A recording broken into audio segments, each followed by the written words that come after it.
ৰমেন হাজৰিকা চেনেলটোলৈ আপোনালোকক স্বাগতম জনালোঁ। আপোনালোকৰ মনত এনেকুৱা এটা ভাৱ হৈ আছে যে আপোনালোকে ভাবি আছে যে অভাৰলেপিং হ'বনে নহয়। চবৰে মনত মানে এইটোৱে, মোকো মানে বন্ধুকেইজন মানে ফোন কৰি সুধি আছে যে অভাৰলেপিং এবাৰ হ'বনে নহয়। মই আগৰ ভিডিঅ'ত কৈছোঁ অভাৰলেপিং তোমালোকে বুজি পাইছেনে পোৱা নাই, অভাৰলেপিং কি বস্তু বুজি পাইছেনে পোৱা নাই। তোমালোকে কি বুজি পাইছা? অভাৰলেপিং কেনেকৈ হ'ব কোৱাচোন। অভাৰলেপিং কেনেকৈ হ'ব? অভাৰলেপিঙৰ আমাক প্ৰিপাৰেশ্যন দিবা দিছে হা, আমাক ফাৰ্ষ্ট প্ৰিপাৰেশ্যন দিবা দিছে। যোনে যিটো চিলেকশ্যন কৰে সেইটোতে চাকৰি পাব। কেনেকৈ অভাৰলেপিং হ'ব? অভাৰলেপিং ক'ত পাইছা তোমালোকে? চাবাচোন, কোনোবাই AB আৰু UB দুটাতে চাকৰি পাইছে নেকি? চাবাচোন। এইটো হ'ব পাৰে, হয়তো SIটো এক্সাম পাছ কৰিছে, UBটো বা ABটো পাছ কৰিছে এক্সাম। তেতিয়া হ'ব পাৰে বোলে SIটো পাছ কৰিছে, বোলে SIটো চাকৰি পালে বা UB বা ABটো চাকৰি পালে, সেনেকৈ হ'ব পাৰে। আৰু হয়তো কিছুমানে কামাণ্ডত পাছ কৰিছে, হয়তো ABUBটো নাম আহিছে। হয়তো কিছুমানে কামাণ্ডত পাছ কৰিছে হা, কিছুমানে কামাণ্ডতো নাম আহিছে, আৰু কাৰোবাৰ ABটো নাম আহিছে, ABটো নাম আহিছে বা কামাণ্ডতো নাম আহিছে, সেনেকুৱা হ'ব পাৰে। দুটা এক্সাম বেলেগ বেলেগ। কামাণ্ডৰ এক্সামটো সম্পূৰ্ণ বেলেগ আৰু ABৰ এক্সাম সম্পূৰ্ণ বেলেগ। সেইটো কাৰণে দুটাৰ নাম আহিব পাৰে, সেইটো অভাৰলেপিং নহয়, সেইটো অভাৰলেপিং নুবুজায়। তুমি যদি ধৰা এটা এক্সামতে 4-5টা পোষ্ট সোমাই আছে, ধৰা 4-5টা AB UB কনষ্টেবল ড্ৰাইভাৰ সেনেকৈ যদি সোমাই আছে ধৰা এটা এক্সামতে, তেতিয়াহ'লে যদি কোনোবাই দুটাত চাকৰি পায় তেতিয়াহে অভাৰলেপিং হ'ব। তোমালোকে এটাতহে চাকৰি পাবা, প্ৰিপাৰেশ্যন দিবা দিছে। ধৰা ফাৰ্ষ্ট প্ৰিপাৰেশ্যন তোমালোকে যি দিছা সেইটোতে পাবা যদি ভাল নম্বৰ আছে হা। সেইকাৰণে তোমালোকে টেনশ্যন ল'ব নালাগে, অভাৰলেপিং নহয়। অভাৰলেপিং আজিকালি হৈ পোৱা নাই আছাম পুলিচত, আজিলৈকে অভাৰলেপিং হৈ পোৱা নাই আছাম পুলিচত হা। কি যোনে এবিত চাকৰি পোৱা এবিতে পাব, UBত নিদিয়ে, আৰু দুটা পোষ্ট নিদিয়ে। অভাৰলেপিং হয় ভাইভাগ লগি। আৰু কিছুমানে ভাবি আছে যে কামাণ্ডত পাছ কৰিছোঁ, কামাণ্ডত চাকৰি হ'ব আৰু ABতো চাকৰি হ'ব। হ'বতো, কামাণ্ডত পাছ কৰিছা তোমালোকে, এইটো বেলেগ এক্সাম। কামাণ্ডৰ এক্সামটো সম্পূৰ্ণ বেলেগ বা ABUBৰ এক্সামটো সম্পূৰ্ণ বেলেগ। তেতিয়া দুটাত পাছ কৰিছা, দুটাতে চাকৰি দিব লাগিব, সেইটো বেলেগ। ভাইভাগ লগিহে অভাৰলেপিং হয়। তোমালোকে মিছাৰে টেনশ্যন লৈ আছা।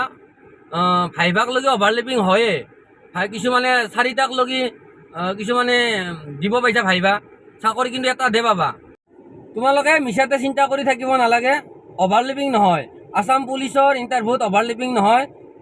তোমালোকে দুটাকে চাকৰি নিদিয়ে, চাকৰি এটাই পাবা। তোমালোকে ভাইভা দিছা বহুতকেইটাতে, কিন্তু চাকৰি পাবা এটাতে।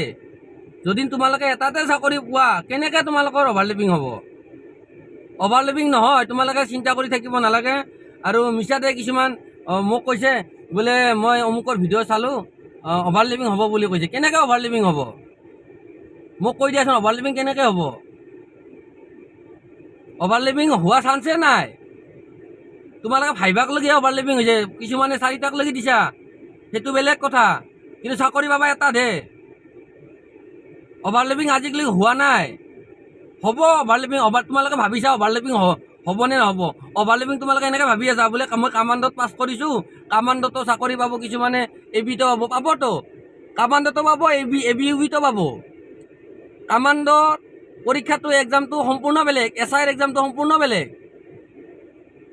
যদি দুটাকে এক্সাম তোমালোকে দিছা বেলেগ বেলেগকৈ, তেতিয়াহ'লে সেইটো অভাৰলেপিং নকয়, সেইটো এনেকৈ চাকৰি পাব পাৰে। কিন্তু তোমালোকে যদি ABUBত ইণ্টাৰভিউ দিছা বা ভাইভা দিছা, দি কিনে যদি চাকৰি দুটাত পাইছা, তেতিয়া ক'বা বোলে মই দুটাত পাইছোঁ। কোনোৱে নাপায় দুটাত চাকৰি, পাব এটাতহে, সেইটো অভাৰলেপিং। আৰু যোৱাবাৰ মোৰ লগৰ ল'ৰাই ফৰেষ্টত কিছুমানে ফৰেষ্টাৰ গ্ৰেড 1ত পাইছে আৰু ফৰেষ্ট গাৰ্ডতো পাইছে বা APFতো পাইছে হা। এতিয়া ক'ব, কিছুমানে ক'ব এইটো অভাৰলেপিং হ'ল। APFতো পাইছে বা ফৰেষ্ট গাৰ্ডত পাই কিনে আৰু ফৰেষ্টাৰ গ্ৰেড 1তো পাইছে। সেইটো ফৰেষ্টাৰ গ্ৰেড 1টো পৰীক্ষা ডিগ্ৰী লেভেলৰ পৰীক্ষা আছিল, সেইটো এক্সাম বেলেগকৈ হৈছিল, সেইটো এক্সামটো বেলেগকৈ হৈছিল। আৰু forest guard, APF, constable driver এইবিলাকৰ এক্সামটো বেলেগকৈ হৈছিল। বেলেগ বেলেগ এক্সামত বেলেগ বেলেগকৈ মেৰিট লিষ্ট মাৰে, হয়তো দুটাত চিলেকশ্যন হৈ যাব পাৰে, সেইটো অভাৰলেপিং নকয়। যদি তোমালোকে দিয়া এক্সামত 4-5টা পোষ্ট আছে, তাৰে যেন দুটাত কাৰোবাৰ চাকৰি হৈ যায়, তেতিয়া সেইটোহে অভাৰলেপিং হ'ব। কাৰো দুটাত চাকৰি নহয়, এটাতে পাব। সেইকাৰণে চিন্তা কৰি থাকিব নালাগে, তোমালোকে বিন্দাছ থাকা। আৰু এইবাৰতো ABUB হওক, ড্ৰাইভাৰ কনষ্টেবল হওক, বহুত ইজি হৈ আছে। তোমালোকে বহুতখিনিয়ে চান্স পাবা, চাকৰি পোৱা বহুত ইজি হৈ আছে এইবাৰ।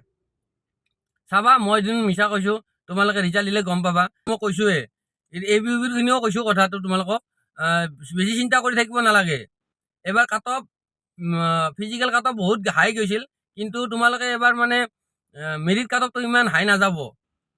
তোমালোকে বিন্দাছ থাকা। UB খিনি অলপ যাব পাৰে, UB খিনি এইটো এক্সট্ৰা মাৰ্ক আছে, সেইটো বেলেগ কথা, কিন্তু AB খিনিও বহুতখিনিয়ে চান্স আছে চাকৰি পোৱা। এবাৰ মানে তোমালোকে নিশ্চিন্ত হৈ থাকা, আৰু ৰিজাল্টটোক লৈ অপেক্ষা 10 অক্টোবৰলৈ অপেক্ষা কৰা। এইবিলাক মিছামিছি, এইবিলাক টেনশ্যন লৈ থাকিব নালাগে, এইবিলাক মিনিংলেছ কথা। এইবিলাক কথা ভাবি কিনে তোমালোকে মূৰ গৰম কৰি থাকিব নালাগে। তোমালোকৰ বহুতখিনি ইজি হৈ আছে এইবাৰ, আৰু তোমালোকে যেতিয়া ৰিজাল্ট দিব তেতিয়া গম পাবা কথাটো।